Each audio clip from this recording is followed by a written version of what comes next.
Bright star public school 2017 से इसकी मान्यता समाप्त हो गई थी। उसके बाद भी इसका संचालन हो रहा था। मान्यता समाप्त होने के बाद बच्चों का एडमिशन, बच्चों को टीसी, बच्चों को मार्कशीट निरंतर भेजी जा रही थी।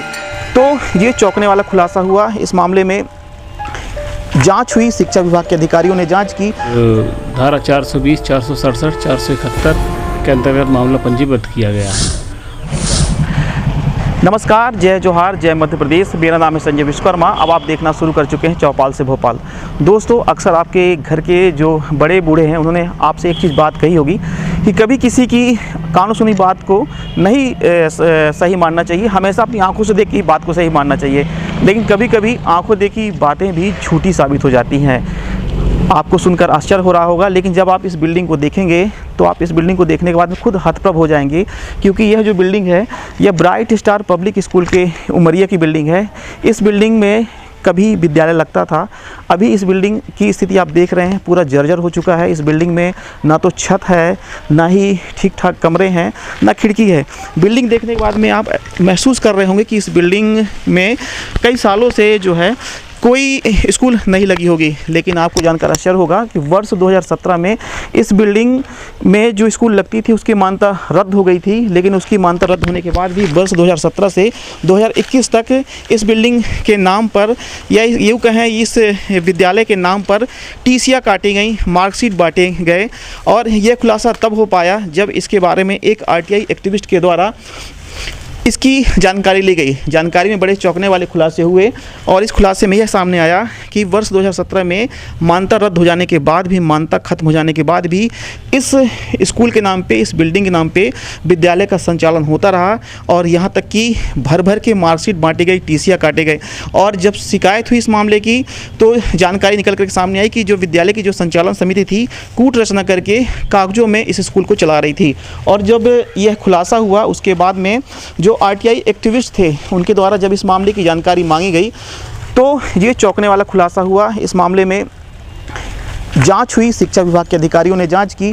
शिक्षा विभाग के अधिकारियों द्वारा जांच की गई। उसके बाद जो रिजल्ट सामने आए उसमें बड़े चौंकाने वाले खुलासे थे। उसमें समझ में आया कि समिति के द्वारा 420 की गई है, जो टीसियाँ और रिजल्ट बांटे गए हैं। उसके बाद समिति ने अनुशंसा की, जांच समिति ने यह अनुशंसा की कि इस विद्यालय की संचालन समिति के ऊपर एफआईआर दर्ज होनी चाहिए। लेकिन जब समिति के द्वारा जो जांच रिपोर्ट दी गई थी उस जांच रिपोर्ट के आधार पर पुलिस एफआईआर दर्ज नहीं कर रही थी। पुलिस का मानना था कि जो जांच रिपोर्ट में लिखा हुआ है कि कोई सक्षम अधिकारी जो ज़िले का हो जिसके माध्यम से इसमें एफआईआर दर्ज हो, और वो इस बात की चिंता कर रहे थे, इस बात का इंतज़ार कर रहे थे कि कोई ऐसा व्यक्ति सामने आए, सक्षम अधिकारी, जिसके माध्यम से हम एफआईआर दर्ज करें। लेकिन शिकायतकर्ता इस बात पे अड़ा हुआ था कि उसकी शिकायत, चूँकि शिकायत उसने की है इसलिए उसकी शिकायत उसी के माध्यम से दर्ज हो। हालांकि जब शिकायत दर्ज नहीं हुई तो शिकायतकर्ता ने हाईकोर्ट का दरवाज़ा खटखटाया और हाईकोर्ट का दरवाज़ा खटखटाने के बाद में हाईकोर्ट ने एक आदेश पारित किया जिसमें उन्होंने कहा कि 18 नवंबर तक मामला कोतवाली में दर्ज हो जाना चाहिए। उन्होंने कोतवाली टीआई को इस बात के लिए आदेशित किया। यह जो फैसला था 12 नवंबर को आया हुआ था। उसके बाद में जब यह मामला कोतवाली पहुंचा, शिकायतकर्ता जब कोतवाली पहुंचा तो 11 नामजद और 2 तत्कालीन अधिकारी के ऊपर 420 सहित 120 बी और ऐसी तमाम बड़ी धाराओं के तहत मामला दर्ज किया गया है।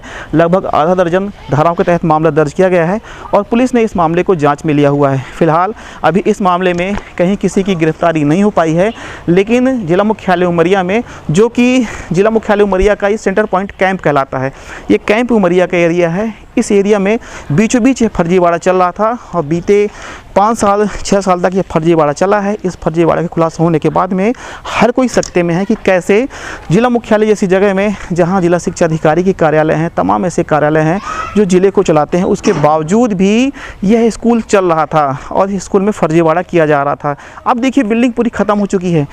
इस मोहल्ले के लोगों ने भी कभी कल्पना नहीं की होगी कि इस स्कूल के नाम पे, इस विद्यालय के नाम पे इतना बड़ा फर्जीवाड़ा हो रहा है।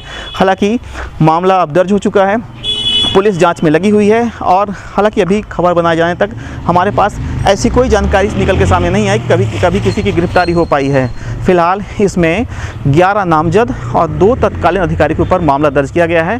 पुलिस मामले की जांच में जुटी हुई है, गिरफ्तारी के प्रयास में पुलिस जुटी हुई है। 2017 में ब्राइट स्टार पब्लिक स्कूल की मान्यता समाप्त हो चुकी रही।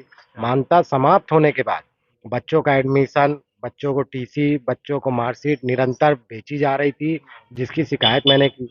शिकायत करने के बाद इन लोग सब दोषी पाए गए। ब्राइट स्टार पब्लिक स्कूल के संचालक और मतलब कुल 13 लोग पर जो मामला दर्ज हुआ, क्या जानकारी? ये धनपुरी के निवासी हैं नईम खान। इनकी रिपोर्ट पर 11 नामजद और 2 अन्य पर धारा 420, 467, 471 के अंतर्गत मामला पंजीबद्ध किया गया है। और इसमें चूँकि एकदम इनिशियल स्टेज पर है, हमारे द्वारा विवेचना की जा रही है। गिरफ्तारी को सर क्या इसमें जानकारी? अब पहली विवेचना पूरी हो जाए और इसमें सबसे बड़ा काम दस्तावेज संकलन का होता है, क्योंकि दस्तावेज संकलन संबंधित विभाग से पुलिस के द्वारा किए जाएंगे और उसके बाद जिसके विरुद्ध अपराध प्रमाणित होगा उसके विरुद्ध गिरफ्तारी कार्रवाई की जाएगी। मामला क्या था सर? मामला स्कूल में बिना रजिस्ट्रेशन के भर्ती करना और स्कूल संचालित करने संबंधित तथ्यों को लेकर के है और इन्हीं तथ्यों की जांच की जा रही है। आप अभी चौपाल से भोपाल में इस एक्सक्लूसिव खबर को देख रहे थे। ऐसे ही लेटेस्ट खबरों के लिए आप चौपाल से भोपाल चैनल को सब्सक्राइब कर लीजिए, ताकि आपको ज़िले की बड़ी से बड़ी, छोटी से छोटी खबर मिल सके। नमस्कार।